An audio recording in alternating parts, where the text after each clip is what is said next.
Yo, what's good, everybody? It's your boy Tex. This is MUTMen Podcast, episode 101. Class is now in session. Professor's here. How's it going, Fox? No, not too bad, Tex. How about you? It's going good, man. Yeah, I'm just sitting here. Yeah, what's on a nice Tuesday night? I'm feeling good. What's the text message for this week, bud? All right, so since we got a guest on that we wanted to come to Orlando, we just happened to pick the wrong person. I got to tell the story about what happened to Berg and why he didn't show up to Orlando. And so this is what, January? Sometime in January, so like almost a month ago. We put this trip together to go to Orlando for the Pro Bowl because we were just trying to hang out with some athletes, meet some other YouTubers, and have some fun. Mike wanted to come, but we already have had people who were saying they're going to be there. So all the rooms were booked, unfortunately. And so we get there, and I'm already like, Berg's not going, right? Berg's not going to make it out here. Let me tell you what this dude Berg was doing, right? He pulled the ultimate con. He kept sending Sly and Vic pictures of his luggage. Like, I'm at the airport, I missed my flight. Catching the next one out. Oh, I missed that flight too. I'll be back tomorrow. And he kept sending like his flight information and like updated like numbers of like flights and stuff. Like he was actually going. And then he's like, you know what? If I miss his next flight, I'm driving down there. And then he missed his next flight and didn't come. So if you guys are planning trips, do not invite Cullenberger because he's never going to show up. So wait, so was he actually at the airport? No, I think so. This is my theory. I think he sent them a picture of baggage that he took when he went to his trip before. Like, I don't think he actually planned on coming. I think he was just saying he was going to come, but never had any intentions of going. That's kind of the guy Berg is, man. Like, Berg will be like, yo, I'm in your city, Berg. He don't reply back to you. Then you get home. He's like, where you at? Let's pull up. It's like, Berg, you know I just left. You know I just left. Like, what? Like, so that's the type of guy he is. So my apologies, Mike. We got you next time. All right. Yeah. So intro him, Texas. Our guest. We got one of the most. I don't know how to say this. Like, is he the best Twitter follow in the community? He's up there. I would say for sure. I don't think I top your boy Savage. Like I said, I would say Savage obviously is number one. Like, that dude could tweet out a picture of his poop and it'll get like 1 million retweets. It's crazy. But like, I think you're like up there because people really like when I go to my timeline, you say something, it's on my timeline. Like, I follow you and it's like, oh, it's right there, back on my timeline. So people really like what you have to say. So we decided to get him on the podcast. Madden YouTuber MikeMaac. I think what 75,000 subscribers, growing still. Trying to get to 100K. Yep. I'm gonna beat you. I'm like, no, I'm gonna beat you. We're racing right now, and I just told you about it, but I'm gonna try to beat you. But yeah, we're going to go ahead and have a good conversation today. So what you got on the agenda, Mr. Fox? I just want to. I like that competitiveness. It shows you that you're a competitive YouTuber, maybe not a competitive Madden player, but I appreciate that fieriness, Texas. It feels like it's something unsaid in the YouTube community that we're all just competing with each other constantly as much as we like get along, but it's still one great competition for eyeballs and stuff. It's weird. Like, we like each other, but again, like we're each other's. Taking away each other's meal ticket, right? Depends on what it's like do. The game. It's like the Game of Thrones. I am a Targaryen, exactly, and you guys are not a Lannister. You're a Stark. Yeah. So you know we're good friends, but you know, yeah, we want to be up there. Exactly. It's weird. So it's I don't know. Maybe it's. Wait, huh? Wait, is that a spoiler alert? You just bring something that I watched Game of Thrones. They're friends. What season are you on? I'm not about to spoil anything. When they become friends, that's why they're trying to kill each other. They pushed my man out the window because they caught him having incest sex. Yeah, that's episode 1. We're done spoiling stuff. We're done spoiling stuff. Spoiler alert. I didn't say which person. No mas. I didn't say. Yeah, but that's episode 1. That's not really a spoiler. It's episode 1. How's it a spoiler? Anyways, gotcha. All right, so moving on to more Mutt stuff, and Mike has probably I don't know the story. He teased me with it in DMs. He says it's a doozy, and I'm really excited to listen to it. So if anybody doesn't know, Mike's brother, was it that pulled the gold? Yeah, my brother. Your brother pulled a golden ticket last year, and this is the story of how it happened or didn't pull, or maybe we got pulled. I don't know what the story's going to be. I just want to hear, what's the story behind your golden ticket last year where you made golden ticket Todd Gurley in MUT 17? Okay, first of all, Gutfoxx, I just want to say thank you for helping me make the ultimate ticket back then, because I really didn't play MUT as much as I did this year, so I didn't know about chemistries or anything like that. But so also I want to say before I get into the story, I didn't know, and Will didn't know about any of this. Is all speculation, but based on the facts surrounding it, I mean, there's like no other way. We looked in every which way possible. So yeah, and to let the viewers know, this is the first time the story has ever seen the light of day. This is what, almost a year after it happened. So it's kind of after the storm has died. There's been a lot more, I would say, community drama since. So this is kind of like past the statute of limitations, right?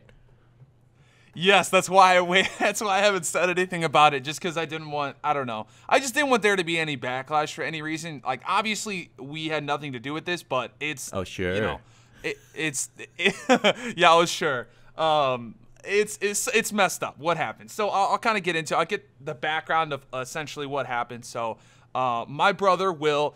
He pulled an ultimate ticket. There's an ultimate ticket on his account. One day not one day, but earlier in the day, we got on his account. We were playing the game, and just randomly a pop-up came up that was an ultimate ticket claim reward, and it said you had pulled an ultimate ticket. You need to go to your email and find the email and then type out whatever type of ultimate ticket you want. And we were like, what the heck? Why is this coming up on our account? He didn't pull an ultimate ticket. We never pulled packs for an ultimate ticket. He was still at college when ultimate tickets were out in packs, because he goes to school down in Memphis, Tennessee, and I live up in Missouri. So we're like, how the heck is there an ultimate ticket on his account? He doesn't really play Madden when he's at school. So we looked at we went into the binder. We looked at everything surrounding the ultimate ticket, because we found the ultimate ticket in his account, and it was there. It said it was pulled. It said it was pulled from pack opening. We looked at everything around it, and we added everything up, and it obviously came from a pro pack. We looked at everything around all the other things, and they were pulled on different days. So there was one pro pack pulled. There was one. The golden ticket that we pulled was number 1 out of 10 on the PS4. 1 out of 10. Okay, if anyone remembers trying to pull the ultimate tickets, I think it came out at 9:30 on a Saturday morning. I know it was a Saturday morning, but I think it was like 9:30. Gutfoxx or Tex, I don't know if you remember this, but they were out like the first one was gone instantly. Like I felt like I saw 2 of 10 at like 9:35, 9:40. It was instant, right? Mm-hmm. Yep. On PS4, not on Xbox. I remember on Xbox I was pulling forever. Yeah, on PS4. On PS4, I felt like they were going crazy fast. PS4 went much faster than Xbox last year. It was strange because generally Xbox gets a lot more pulled. Yeah. Right, a lot more people pulling stuff. All right. I mean. So at that point, we were so confused. We were like honestly confused. The Periscope stream is still on YouTube, and you can look it up. It's on my channel. Shameless plug. You can look it up. We were so excited because we were like, oh my God, an ultimate ticket. Like, I obviously pulled packs, but I didn't get it. Will did not pull packs, but it was on his account. It said it was pulled from a pro pack, right?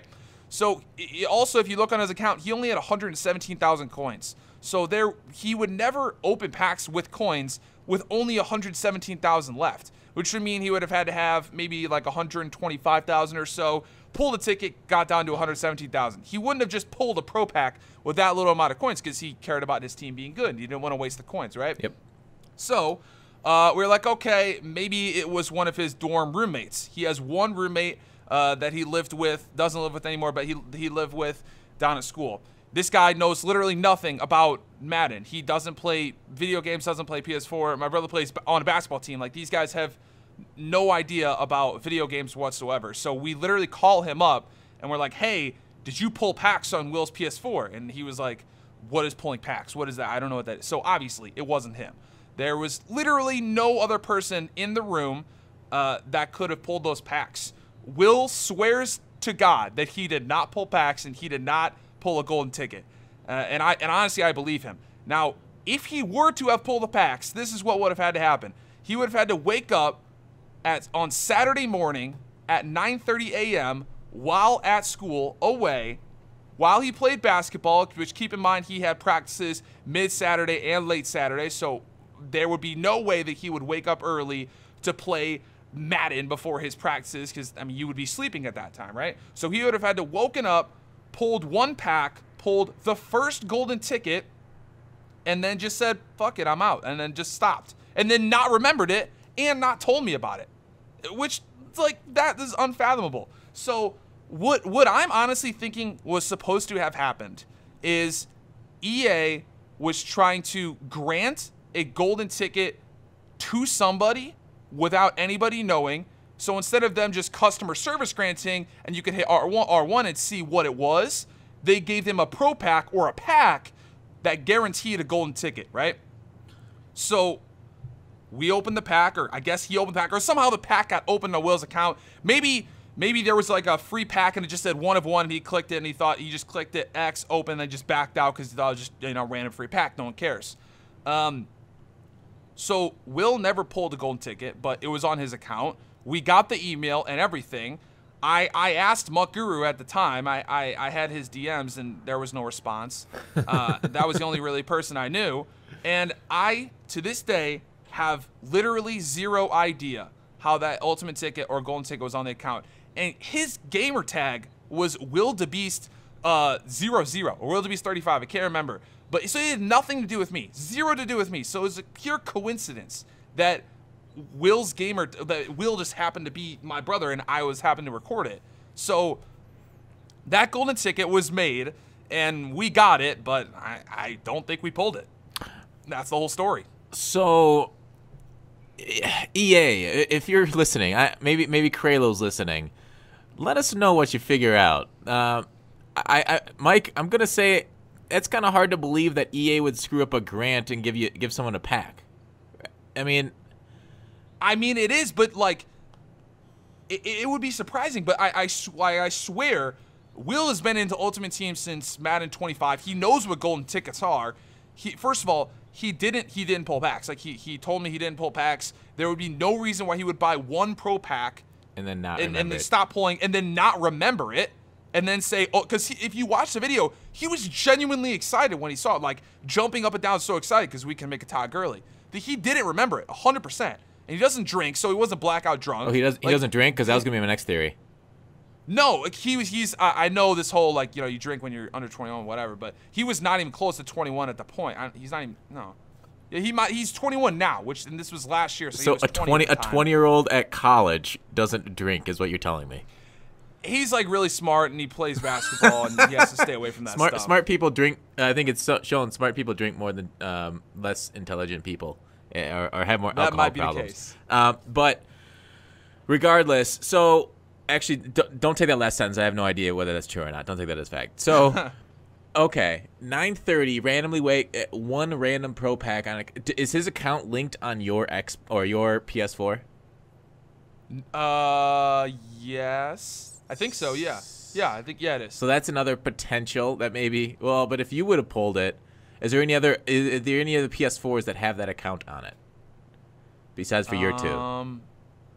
Besides our two, none that we know of. Maybe somehow he was over at a friend's house, but I doubt that he would bring his account, he would sign into his account on a friend's house, but true. Maybe. Texas? That's a possibility.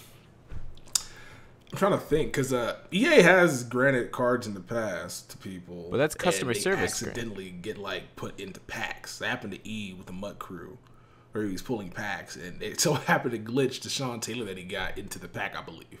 So, do you guys remember the end of Madden 16 when all of the EA Madden YouTubers were pulling golden tickets, and I mean everyone, like multiple? Do you remember that? No, I never pulled a golden ticket. The hell's this bullshit? No, go on. What's up? Well, there was a bunch of them, right? And none of those golden tickets say customer service grant on the back. So somehow they were able to get a pack that had a golden ticket in it without a customer service grant showing on the back. So it looked legit. So what I'm thinking is, this is like super conspiracy theory type thing. Again, no backing behind this other than the fact of there's literally no way we pulled that legitimately other than just a pro pack or whatever. I'm thinking that EA must have said, hey, you know, one of my guys, pull packs right at the time. We're gonna put the golden tickets out right at 9:30. Just make sure to pull one of the first 100 packs, and we'll make sure that, you know, you're able to pull it. Somehow, I don't know. Maybe they mess up the gamer tag. But that means somebody would have had to actually pull that pack on that account, right? Well, see, what I'm thinking is, Oh, yeah, I guess you're right. I don't know. Maybe the customer service granted the wrong name and then just the pack was there. Because I remember people in the Periscope stream were saying that some of the golden tickets were unaccounted for, which was obviously one of Will's. It was 1 of 10. Because we didn't respond to the email till the last day. We didn't know about it until the last day. Okay. But I don't know. So that's, like, do with that information what you will, but I can tell you 100% that So nobody pulled the pack, but it showed up in the binder. Yes, it showed up in the binder, and it was. And it just showed like us a regular... pack opening along with all the other contents of a pro pack. Wow. Yes. Now, I know back in Madden 13, Wiza, he contends that he never went out and bought playoff Adrian Peterson. It just was in his binder. Like, he came in one day, he's like, wait, when did I get this card? I don't remember buying this card. And he swears he never bought playoff AP. And all of a sudden it was in his binder. So, yeah, he does kind of have that technology to put stuff in the binder. I just doubt that they do that often. Yeah. Yeah, I don't know. That's why I figured it had to have been like a mistake or something. I really don't know. Yeah, are there any other, like, if anybody that's listening to this knows any other accounts on PS4 that are close to that, like Will the Beast and then like a number, let us know if any other famous people, or I guess not even famous, just buddies. Let us know if they have. Yeah, that would be. Yeah, that'd be a huge connection. Yeah. Wow. But we're kind of burying the lead right now. Like, if EA's really out here granting people guaranteed golden ticket packs, like, I gotta say, that's super scummy. Super scummy. Yeah. I mean, it's not beyond the realm of possibility. Yeah. I know, but you're selling the fact that only 10 of these can be pulled, and you're giving like some away, or maybe potentially, allegedly giving some away. That's why at the time we were so confused. I mean, honestly, like we were. I mean, that's risking. That's risk. I mean, that's kind of a serious thing. That's risking their jobs, wouldn't it? If they were giving away that stuff and they were found out. Yeah, that's I why mean, you don't get. That's why I mean the feds got investigated, bro. I'm pretty sure if the feds investigated this like they did NCAA, there'd be a lot of things. Well, NCAA was never like the actual NCAA. I thought you were talking about the NCAA video game. Yeah, NCAA. Like right now, what's going on with the wiretapping of the coach that got fired from or got put on suspension from Arizona, Sean Miller, for $100K. Eesh. Yeah. You can't be doing it on the phone. Get somebody else. Get a bag man. None of these guys got bag men. All right, so moving on from that. So it's an interesting story. We'll see if anything happens to show up from that. But let's get through the, I guess, agenda here. I never did the agenda first. So we're going to talk about MikeMaac and some of his outrageous tweets. And kind of I want to see his perspective on some of them. And we'll get through the Combine promo that may be coming, who knows when, maybe already out by the time this podcast is out. The MUT season power-up video that Texas Boy has a contention with. Madden 19 wish list competitive Madden. And then at the end, we're going to get into questions from the comment section of last MUTMen. If you guys would like to hear your questions on the next MUTMen podcast, please put them in the description. And we will get to them at the end of each of the podcasts. Or description of the. You should probably put them in the comment section, not the description. Oh yeah, what am I talking about? This is not peak Gutfoxx right now. So, hey, so Mike. This is Gutfoxx with one. Yeah, exactly. I lost the other X in a terrible tragedy involving a tree, some honey, and my penis. So, staying positive in the face of negativity online, Mike. You put out a tweet the other day, and I'm going to ask you to defend that tweet. And here's what it says. If you're going to shit on Madden, please don't post it or be in this community. Negativity is the root of unhappiness. Be gone with you. Why did you say, what spurred you on to say this, and can you let us know why you feel this way? Yeah, honestly, most of my tweets probably have to do something with like myself. So when I first tweeted that out, it was honestly like just kind of directed at me, just saying like, you can be constructive, but there's a difference between being constructive and being negative.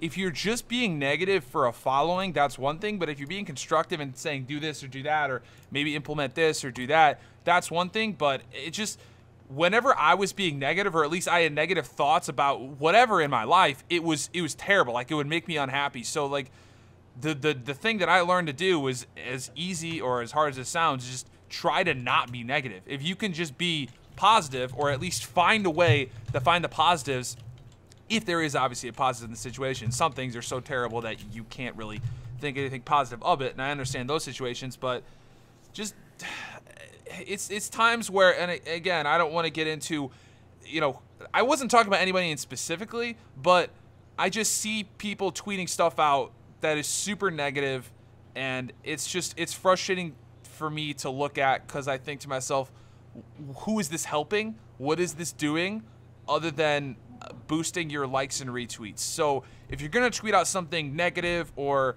you're being a disgruntled fan, then at least find ways for improvement. Don't just do things willy-nilly. Yeah, constructive criticism. Correct. Yeah, just be constructive about it. Just because being straight up negative is just annoying. I hate to say it, but it's just you're an annoying person if you're just constantly shitting on something that you make money on. Yeah. Because at the end of the day, it's, you know, a lot of us YouTubers do make money on this stuff, and a lot of people don't. And I commend the people that are still YouTubing Madden and don't make money on it. Those are the guys who should have the 100, 200, 300,000 subscribers. But it seems so two-faced. And I know that maybe you don't even believe everything that you tweet, but you just want to see those likes and retweets. And I just, that stuff just really irks me. It rubs me the wrong way. Yeah. Basically, what you're doing, you're subtweeting live, right? At them next time. No, I'm just kidding. But I feel you. I feel you with the negativity, getting more views, because generally I'm not too crazy negative. I think it's funny to be negative sometimes, but my best viewed video on YouTube is a complete shitfest on Madden 17's franchise mode, and like my second or third best video for views on YouTube is my Madden 18 shitting on their franchise mode. So negativity definitely gets more views and likes and retweets, and I think we talked about this before the podcast a little bit too.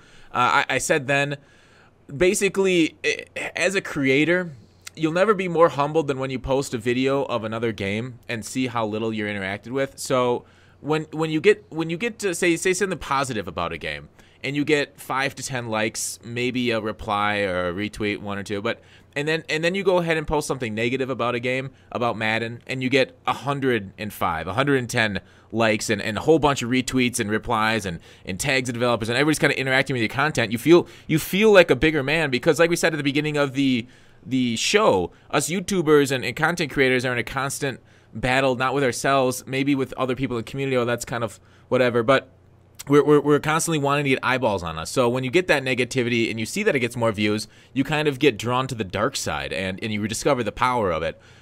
So it's kind of a natural progression for content creators to go down that path. And it's something I kind of want to talk about too, maybe a larger thing. If YouTubers, maybe not this isn't the right forum for it. We can maybe branch on something near the end of the episode. But like if YouTubers or streamers have like depression issues at times because of a lot of these things. But Texas, I want to we'll table that for later. Texas, I want to hear what you have to think about negativity in online Madden. So I think it's probably the second best reaction EA wants, because the third one they don't want. Like, you want positive, then you want negative, and then indifference is kind of where you don't want to be as a game company. Like right now, Fortnite, positive fanfare for it. Everybody loves that game. They got a lot of stuff in the game that's annoying and it's still broken, but overall, the reaction's positive because they're constantly tuning the game, constantly updating, constantly innovating, doing a bunch of fun things in that game, and people are reacting to it. And then with Madden, since it's kind of the slow months of the season, since after the Super Bowl, pretty much content slows down, you're going to be getting a lot of guys who are bored and just kind of want to let their opinions known, which is still good because it's still people talking about your game. And so even though negativity can be harmful and can be divisive and it can make an angry mob, I think it's a good reaction because it's better for, what do you call it? It's better for them to know how we feel instead of just kind of just not saying anything about it. Because if we're not saying anything, they're not going to do anything to improve it. Gotcha. Yeah, I agree. Yeah, so like if we out here just like all playing Fortnite, just jumping around, building stuff, and nobody's talking about, hey, Jamal Charles came out and he's trash. Like, nobody's going to play the game. Like, they're not going to be like, oh, nobody liked Jamal Charles because of this reason. They'll just blame Fortnite. Yeah, so that kind of, that's an interesting thing. Like, why do you think all Madden YouTubers are switching to Fortnite then, Texas?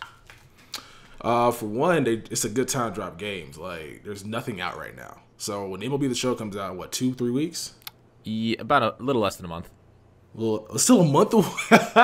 So there's nothing out to play, really. Madden, until we get, like, positionals or golden tickets and chase stuff like that. There's not really anything to do in Madden. So if you want to occupy your time, and you can play Fortnite. And the thing with Fortnite is cool is teamwork. Madden had it with squads early on, but they have not updated squads since ever. Like, there's no incentive to play squads. I mean, they did the update where you can get like certain tiers and then get better collectibles and rewards like that.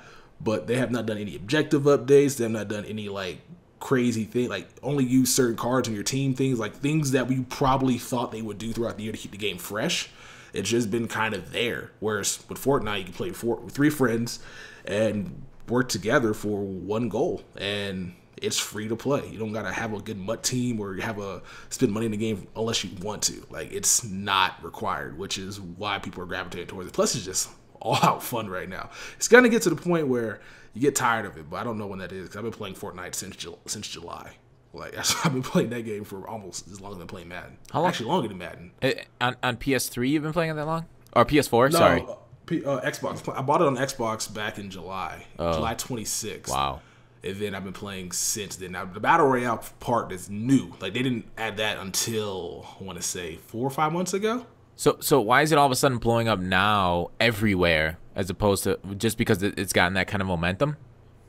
Yeah, it's the Battle Royale part, and it's the only one on Xbox and PS4. Like, PUBG's on Xbox, and PUBG's still broken. Yeah. And then the great thing about it is it's free to play. Like, you can download a game and just get on and play. Do you think? And is there? This will never happen. This is a MUT podcast. We can't talk too much about Fortnite. Do you? I mean, we can, whatever. But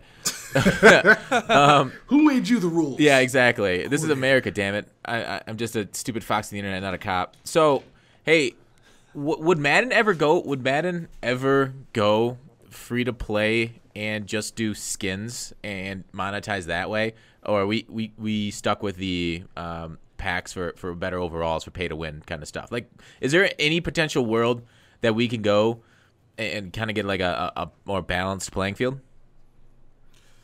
Yes. With Madden? I think so. I don't think so, because I mean, I would think that's more likely in like an NBA game or MLB game. I think the NFL is kind of too rigid with what they want, to where you can't work around them as easy as you could other companies or other leagues. That's true. Yeah, because the NFL has turned down that customization in the past, and it made Madden take it out. So I guess that's true. I guess they will never get that skin. There's no way for EA to monetize through skins because of the NFL. Like, it'd be so easy if EA right now just did custom uniforms. Like, people would flip out over that. Yeah, and like, NFL won't let them. But we don't have that. We don't have that. The only thing we get are the ones that they give us, which are approved by the NFL. Like, I know it's some issues with custom uniform. I don't know if you watch 2K. Like, a lot of people do some pretty amazing things, but also some terrible things, and which can cause a lot of issues. But like, it'd be kind of fun just to see people out here repping, like playing for Popeyes or playing for or what's I'm trying to think of another big penis Inc. Wouldn't they put like big penises on the uniform? Yeah. Big throb, you like motherfuckers. Corporation. Yeah. Do some stuff like that. So I would love to see that. We won't see that in Madden. We see custom uniforms in 2K and MLB. And you would think, though, I mean, NBA makes sense because that league is really progressive. MLB being more progressive than the NFL, you know what's really, when it comes to video game, is crazy. Texas, you know what's really weird about that? So MLB is backwards from the NFL. So they won't allow Diamond Dynasty for players to wear the MLB uniforms on their Diamond Dynasty teams. That's the weirdest thing. So you have to get a custom uniform in Diamond Dynasty. Gotcha. It's like it's reverse of MUT. It's really weird. I don't know. MLB isn't more progressive. They're just regressive in the other way. I got you, but it benefits because you get to go ahead and wear what you want to wear. So it's kind of like it's bad and good at the same time. Whereas Madden's just kind of bad. Yeah. Mike, any thoughts on that? On other ways of monetizing Madden besides for like pay to win overall stuff? I don't know. I think if they can find a way, I think the only thing that EA as a company cares about, which, I mean, in general, all companies only care about, is making money. So if they could somehow find a way to make more money by making the game more accessible so that more people can use those microtransactions in other ways other than just pay to win, or maybe it's just like maybe you buy one Jamal Charles and you will always get his upgrade throughout the year, but he costs $20, right, or something like that type of microtransaction. But every single person on the world can just download Ultimate Team. Anybody, it's free. So if they can find a way to make more money doing what they do later than what they do right now. If, let's say, this whole pay-to-win, pay-to-play situation starts to get really fucking old really fucking fast, then I think they might. I think that might be a way that they could make more money. Because the whole concept of Fortnite, I mean, like, for me at least, I was like, oh yeah, Fortnite's free game. But then fucking Wukong comes out, and I'm like, damn, I need that. The dragon little thing comes out, I'm like, damn, I need that. So it's like, you're like, oh yeah, it's free. But then it's like all this cool shit comes out, and you're like, yeah, I want to get that. And the thing I like is, the way you say that, by the way. Everyone has... I really like the way, yeah, I need that. I don't know, I can't do it, but I like the way you say that. I don't know what it is. Sorry. I needed it. But it just... And then when you play, it doesn't really give you an advantage, but it just makes you look cooler, I guess, which is, I don't know, kind of lame to say, but still, you know? Yeah, I get what you're saying.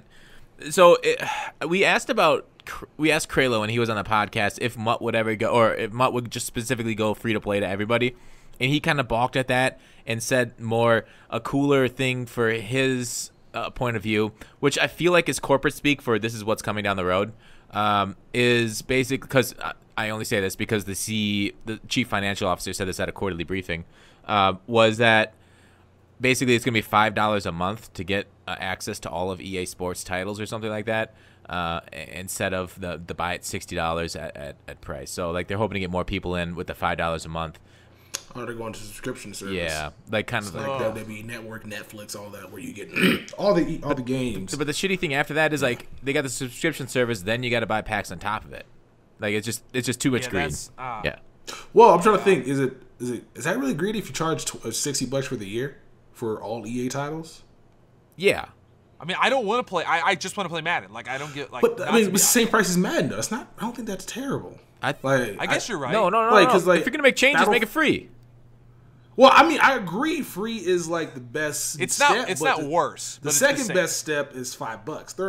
Third worst step is paying $60 for Battlefront, $60 for that weird prison game they're making, $60 for Need for Speed, which is just a driving a circle simulator, and then $60 for Madden. So like, I feel an NBA Live is like NBA Live shouldn't even be on that list. Like that's not even a game that's worth any type of money. And so, a real game. Yeah. So I don't think that's terrible. I feel like that's not bad. If it's $5 a month. Now companies might go into that Netflix model, might go into the other stuff they do where they charge more, like GameFly subscription. Yeah. It's like $15 a month, which would be kind of crazy just to play Madden. But I mean, it's successful for World of Warcraft. They have a monthly subscription They lost a lot of people since their peak, but yeah, it was very successful for them.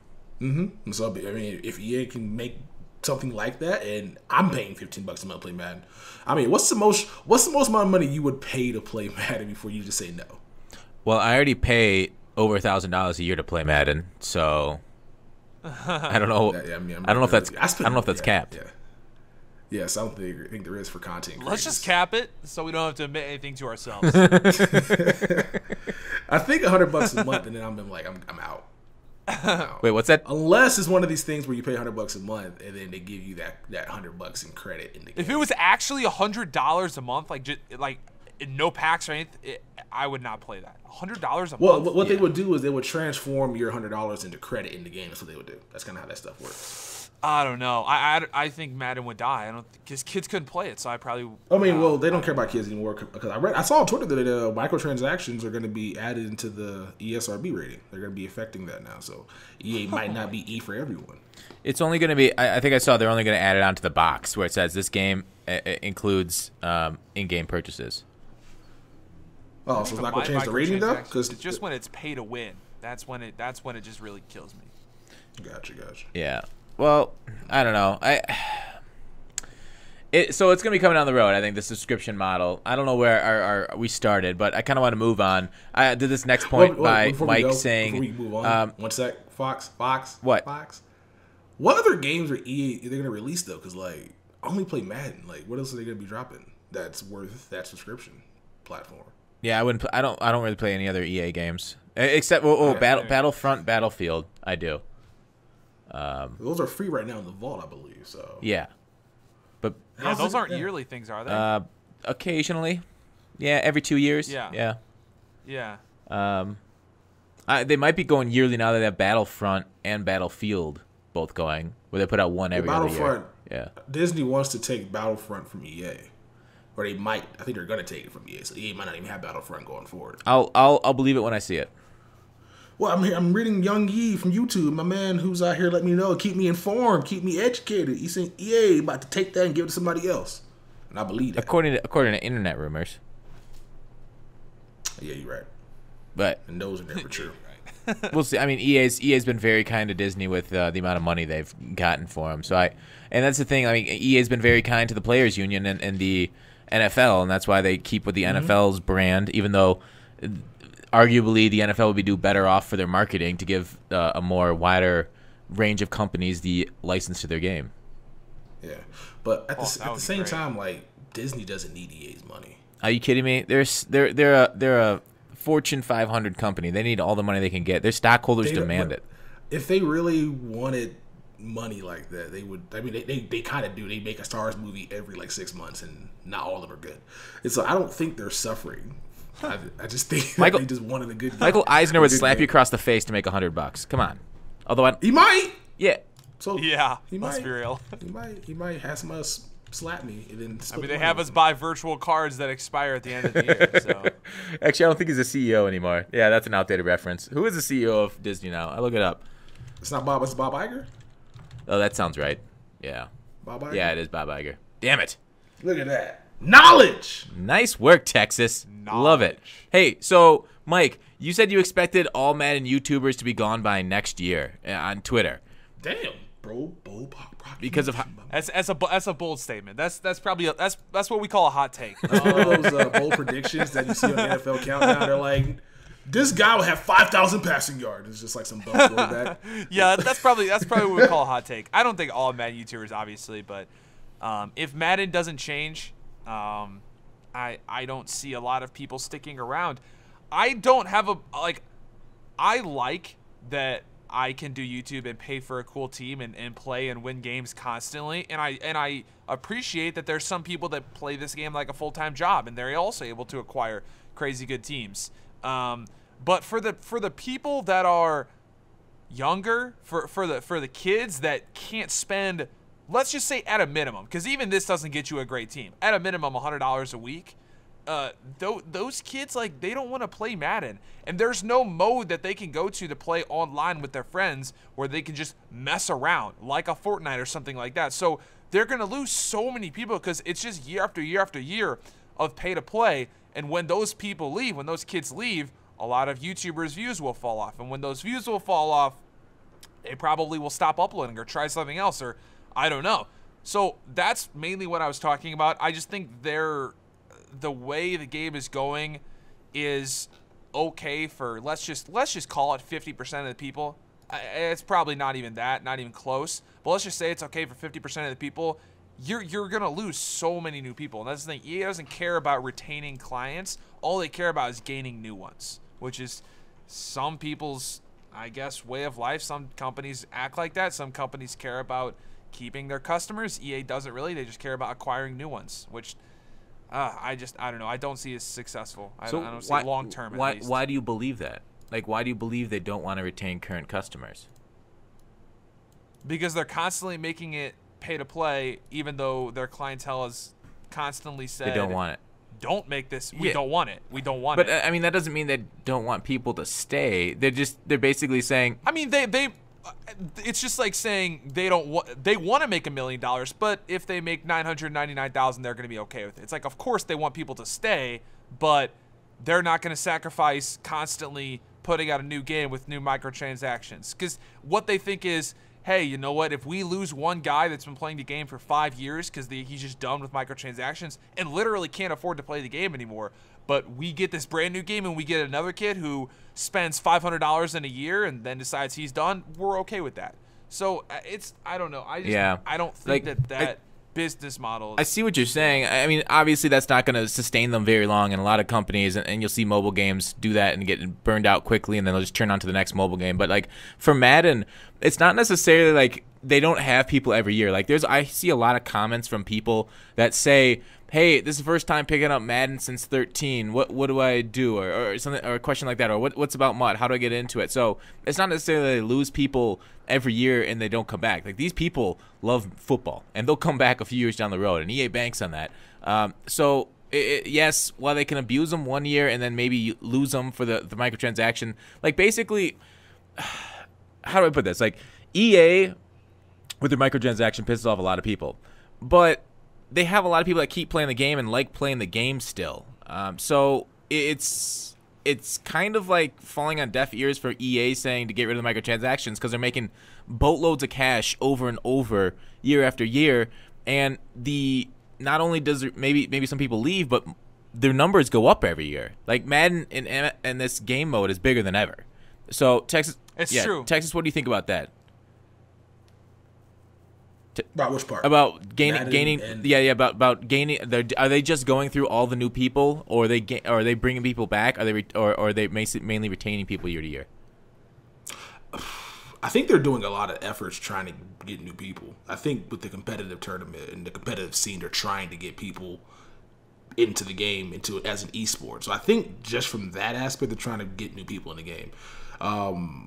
But it doesn't seem like they're doing a good job of getting people to stay because their gameplay is not dynamic, really. It's just been kind of the same. It adjusted, but this year more than other years, like it's like I don't want to play head-to-head no more. And so I feel like with that being one of the main focal points of the game for building a team, like that's what you have to do to kind of keep your customers coming back, and that's one thing they have not done this year. But I think they have set a goal in trying to get people to come every year with the prize pool increasing, with the TV deal with ESPN. Now they're going to keep focusing on that and trying to build up the competitive scene, which will then hopefully build up the casual scene. Yeah. So so you both agree that they're basically banking on new people more than they are banking on retaining customers. Yeah. At least that's what I Texas. think so. I mean, You too? we saw the Odell Beckham catch. That was just getting people in the game. So and that was 2 years ago, and so I think that's what they want. I mean, because they know the hardcore people are going to come back. They know that I'm going to come back. They know Mike's going to come back. They know Fox is going to come back. But somebody who may not be interested in Madden, they're going to try to get that guy. Cause that's how you get more sales. Because we're kind of the constant. Like we're playing Madden all the damn time. There's people in the audience right now that don't want to admit this, but you know they hate this game. If they were to drop another Madden right now, they would buy that because that's just kind of how they're programmed to. So they're trying to always gravitate towards that new person. So you think this is like a bad? Secondly, yeah, this is like a bad relationship where they take advantage of us and they don't pay attention clearly. to it. This is a relationship where you texted the girl all the time, and then when you finally see your name in her phone, you're just food. That's kind of how this is. Like, it's not babe, it's not boyfriend, it's not my husband or future. It's food, and that's kind of how EA treats us. And then they treat the guys that may not stay that long as the babe and the husband or wife, depending on situation. I'm trying to be gender non-binary. So we're non-gender binary. So we're thanks, Texas. So we're basically the sugar daddies for all the guys that have switched over to Fortnite right now. Yeah, we're just paying so that they can have a game next year. Yeah, so like the people that the Johnny Come Latelys, the guys that jump games, and us constants are the sugar daddies.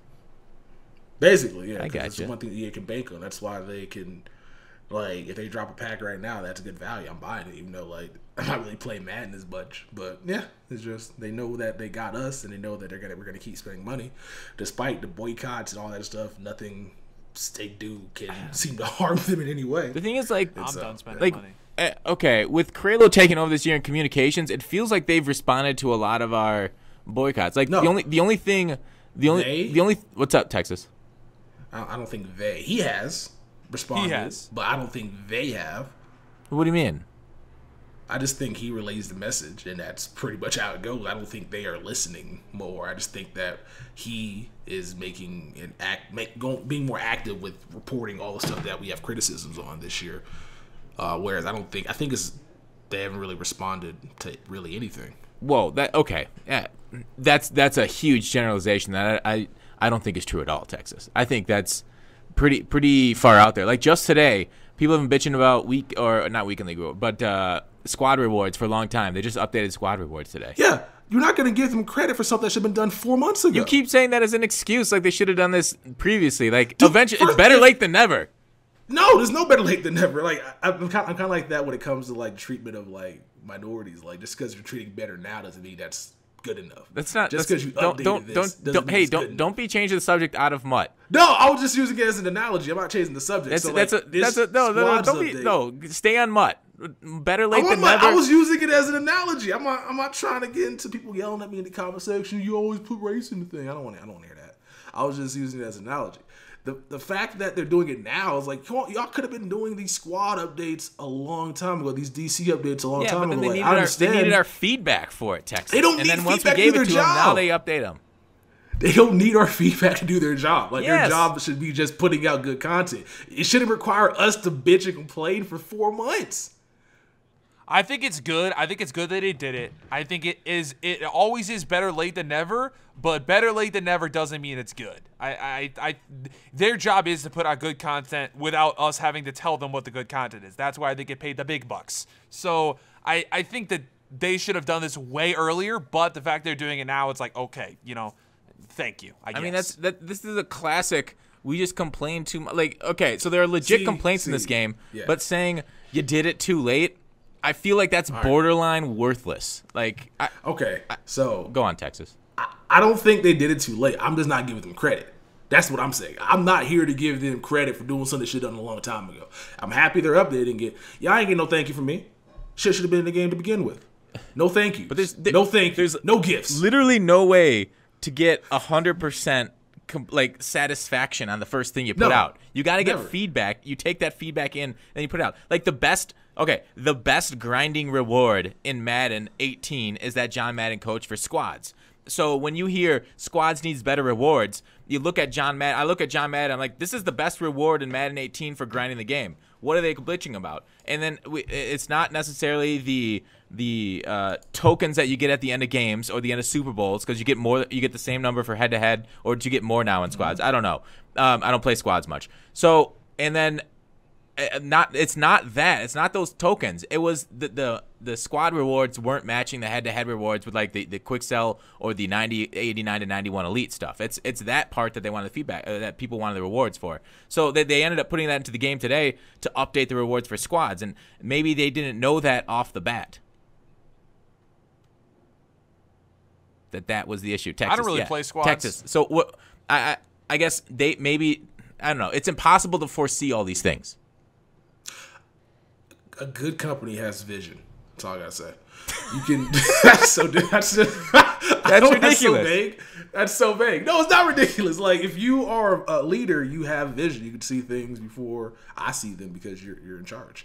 So like it's better to kind of like vet things and make sure everything adds up. Now the John Madden coach was squads, but at the time it was just impossible to get because you couldn't get tokens. It was like, damn, it was ridiculously impossible. And now it's still impossible to get tokens considering that if there's no objectives. Like, it's like, I understand that John Madden's crazy good, but you still got to spend a lot of time playing. There are objectives. There are objectives in squads for the 75 wins.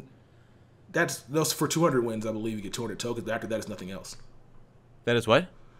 After that, there's nothing else. After you get done playing 200 games, winning 200 games, you get nothing else out of it. It basically just keep playing for the tokens and try to advance. And it'd be kind of cool to play, but the mode's broken. Clickwood, Ryan, and all those guys played like every day. They stopped because it's broken. Like, you get into a game, one person lags out. You get into a lobby, then everybody gets hit, everybody gets a loss, and then it's not fun like that. That's why everybody go play Fortnite. I mean, it's also just not a fun mode in general. All it is Ultimate Team with player lock. They didn't do anything different. Well, it was fun at the beginning, and then they broke it. It was fun at the beginning, and they were like, "We're gonna fix the connection issues, make it stable." And then they did for a while, and then they did some update, and then after that, it was like unplayable. Yeah, see, that's legit criticism that I think is warranted. The unplayable squads. So I have no issue with that feedback right there. Yeah. But back to my main issue is, like, I'm not gonna give y'all thanks for something that y'all should have done a long time ago. That's what I'm here for. Like, I'm not gonna give my boss My boss says, "Oh, you're doing good at your job." I know. Thank you. I'm not gonna say thank you for that. No, I know. Appreciate it. I know. I don't need to thank you for telling me I'm doing my job right. I know I'm doing my job right. It's like I think Tex is making a good point. I think it's to be honest with you, I don't play squads, so I don't exactly know what you guys are talking about, but I understand the general concept of you need to be right the first time, and if you're wrong and then someone tells you you're wrong and then you fix it, that's not generally a good thing. It's like when I worked at all the different companies that I worked at, and I put out a product, and my boss says, no, that's not right, that's not what we want, and then I go and fix it. The guy is not saying, okay, good job. He wants it right the first time, and like when that's your job, that's your job. It sucks that you have to sometimes play a guessing game with that, but that's like literally what you are there for. So I get that. I do get that. That's a stupidly high standard. Dog, it took them 3 months to get season 4 out, bro.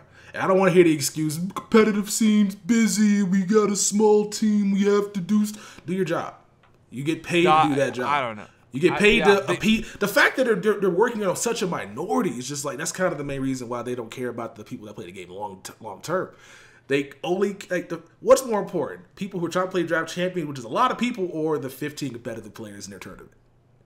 Right. We know what side EA is on. Yeah, we know what side EA is on. So it's just like, come on, man, do your job. And we'll thank you if stuff's out on time, but this 90 days, bro. 90 days. 90 days of draft champions not having new legends. No ultimate legends. No Vic in there. 90 days of no that's NFL so replay bad. players. That's so fucking bad. We'll get the update tomorrow, looks like, since season 4 is rolling out, or Wednesday, since it's going to go out on Thursday. And so I'm not giving thanks for something that should have been out a while ago. Tuesday night drafts back? We get it? Maybe. That would be great. Probably not. Yeah. Probably not. Oh my god. I don't even. That literally gets me so mad when they did the draft champions. Oh, I could punch holes through the wall. Man, they're busy, bro. They're busy, man. They gotta go ahead and do some stuff for competitive players. They work full time. Do you guys have full time jobs? You know what? You don't even need to answer that. You know what a full time If you work a full time job, right? You work 8 or 9 hours in a day. Okay, these guys have full time jobs. They work 8 or 9 hours in a day, Monday through Friday. You're telling me that some of these people put out like 3 items of content a week, which it can't take more than 2 hours to make that shit. It can't. I love the way you said that. What the fuck do they do? I love it. What do they do? See, he's on my side here. See, this is the passion that we need. This is how change is made. Honestly, you work 8 hours a day, 40 hours a week. We could even call it 30 hours a week, and it takes you 10 hours to come up with the content and the ideas that you normally do. 10 hours over 5 days, which I feel like is honestly even pushing it with the stuff that they come out with. That is 20 extra hours that you have to innovate. Like, what are you doing? What honestly are you doing in your workday? You can't be that productive. Have you seen Coming to America? Yeah, I have. It's a great movie, by the way. Remember with the scene where Eddie Murphy's in the pool, and the chick comes out, and like, the royal penis clean, Your Highness. Wait, that's kind of how they are with the competitive players. Like, they're the women in the pool. God, that's what they be doing. Right? There's no reason. It's fucking exploiting the game, and they're sucking their dicks. I agree, bro. I agree. So no, thank you. About damn time, EA. About damn time. Yeah. Did you guys? I have here on the list for a topic competitive Madden, but I don't really have any. There's no question by it. I forgot what we were going to talk about. Mike, competitive Maddens. We were talking. What were you talking about on the pre-show? Mike, yeah. What? Do you want to talk to us about competitive Madden? Your thoughts on it? Sure. I guess. I don't dislike. At least I don't think I do. Maybe there's one or two, but I don't dislike any of the competitive Madden players. There's actually a couple of them that follow me on Twitter that have been super duper nice to me, and that I've actually watched for a while. I consider myself to actually like to watch some of the tournaments every once in a while. It definitely more last year. The whole concept of pre-recording a sports video game just makes me want to like slit my throat. I don't want to watch a sports game recorded, so why do I want to watch a sports video game recorded? It ruins the fact that the outcome's already played. Let me jump in right there and explain that. Spotto was on our podcast a few weeks back, and he explained it. Basically, they do it all pre-recorded, so that way these guys don't have to fly out every week. They can just fly out once, get their season done, and then if they make it to the finals, fly out again later. So that way it's just more. It's instead of these people having to take time off their jobs, it's easier for them to make it. I just want to. Oh, wait, you might have just ruined this whole thing for me. So is Ultimate League 100% taped always? I don't think the championship is taped yet, but I think the like regular season might be done already in real time. Oh my god, I'm so fucking done. Okay, so that made me really upset because now I'm not gonna watch it because I don't care because it's already happened. So I consider myself to like competitive Madden, and I consider myself in the minority, right? I mean, let's just say that people who watch or know about or like competitive Madden or the tournaments is 5% of the people who play Madden. Which is that a lot, or is that more than you would think? I think Madden had sales of over 6 million this year, maybe more than that. And the number of people that watch it, I don't know the TV numbers, but the number of people that watched it on Twitch was like 5,000. YouTube had to check what their live stream numbers were. I think the actual television broadcast gets like 150,000 to 200,000. So quite a few on TV. But those aren't so yeah, that's good advertisement. What's up? So it's good advertising. So my point was, it's not a lot of people. It's not a lot of people that care about competitive Madden. Yet the developers, Rex, all these other people are taking all of their input from the minority. They're taking their input from people who play the game on an ultra competitive standpoint, which some people that were in the Call of Duty community told me that was the downfall of Call of Duty. It's because they started to cater to competitive people constantly, so it was just so much harder to play. I don't understand how you can cater to a minority and assume that you're going to please the majority. It makes no sense to me. I will never understand why that's what they do. Rex says that the reason why he does that is because it's the easiest way to get feedback. YouTubers and other people, and the majority, have been giving them feedback for years now. They just don't want to hear it, or it doesn't fit their agenda for their competitive Madden scene on television. So I don't dislike any of the players. At least I don't think I do. I like a lot of them. I think that they're very good at what they do. But the whole concept of competitive Madden frustrates me because I feel like it is honestly ruining the game in certain ways. It's interesting, like, when you bring up, like, I have a few things to respond to that. First off, there's one of the my second most played game is Hearthstone, and there's competitive Hearthstone. Basically, competitive Hearthstone got born out because people just like watching Hearthstone on Twitch. So they're like, all right, let's make a tournament. So they made a tournament. Now it's pretty well viewed, the World Championship, even though it's a lot of RNG and it's basically random numbers until the end and then see who wins. But there's a little bit of skill there. It's just like poker. So what happened in Hearthstone, I would say, was a year and a half ago. There was a big uproar about too much RNG in a Hearthstone, and it's ruining the game. And a lot of the competitive players got banded together. Some of the most famous ones ended up publicly quitting and going over to another game called Gwent. And it ended up basically killing that guy's career, like streaming. Like, he never had the same numbers. Gwent basically died because Gwent didn't have as much RNG, but it wasn't as exciting. So it's interesting. Like, the Hearthstone developers took their feedback, the competitive players in Hearthstone. They said, no, that's not how we see our game, essentially. Like, they didn't say it in such mean words, but we just, like, whatever, public speak. So, and then that guy got so frustrated he quit the game. And Hearthstone's just as big. It's just as big on Twitch. People are just watching it as much, and it's going strong 5 years in, or whatever it is. So it's weird that, like, the competitive players in Madden and like you say, Call of Duty are having such an impact in moving the game that way, whereas other games aren't. And it seems like it's the kind of like the spectrum. I'm not going to say one's doing better than the other because they're about doing the same. I think both are gaining people. But it's just one point. Second point, I think if you've ever gotten into an argument with a competitive player on Twitter, you see how populated the program is by competitive players. So that they're very defensive and they're very loud about what they want. And I think because of the amount that they are able to tweet at developers and tell them how trash their game is and to fix it, that's also one thing. It's not just maybe their raw numbers aren't as high, but their passion for the game is the highest. So that also changes developers' minds for it too. Texas, what are your thoughts on that? It makes sense, though, because, like, if you play the game at that certain way, people are going to take your opinion more and over somebody else's, because it's kind of like that thing where you haven't, like, if you're a football player, you don't want to be criticized by former football players just because people who haven't played don't know exactly what's going on. And so when a competitive player says something's wrong with the game, the EA is more likely to listen. So It's cool that they have that type of relationship with the developers, but just because they have that type of access doesn't make their opinion more valid than other people's. Like, it's funny because I think a lot of them guys decide on thresholds, and I think when I saw like competitive players do their wish list, I think every one of them said no more thresholds, which was funny to me because y'all wanted it, y'all got it, and y'all didn't want it no more.